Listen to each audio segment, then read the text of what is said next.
आता बघूया दिवसभरातील राजकीय टॉप 9 बातम्या।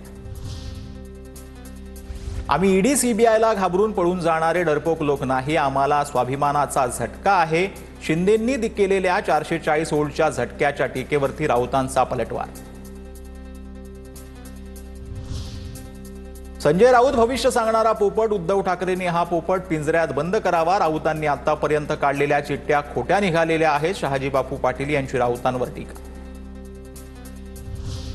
नाशिकच्या पालकमंत्री होतोय, धुळ्यातील एका कार्यक्रमात गिरीश महाजनांचं वक्तव्य। नाशिक जिल्ह्याच्या पालकमंत्री पदाचा तिढा अद्याप कायम असतानाच महाजनांच्या वक्तव्यानं चर्चांना उधाण।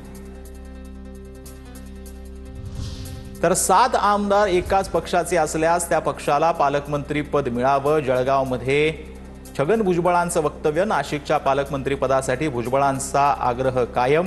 1 आमदार असताना आपण पालकमंत्री पदासाठी आग्रह धरतो, 7 आमदारांसाठी शक्ती लावा असंही वक्तव्य। सरकारनं अनेक भूखंड अदानींच्या घशात घातले। मुंबई ठाण्याला लुटणारे सरकारमध्ये हे अदानींची हंडी फोडणारे लोक, संजय राऊतांचा निशाणा। उद्धव ठाकरेंनी शाकाहार मांसाहार नैवेद्य यावर बोलणं ढोंगीपणा। मुळात इथं कुणी कुणाला शाकाहारी करण्याचा प्रयत्न करत नाही, केशव उपाध्यांची ट्विट करत टीका।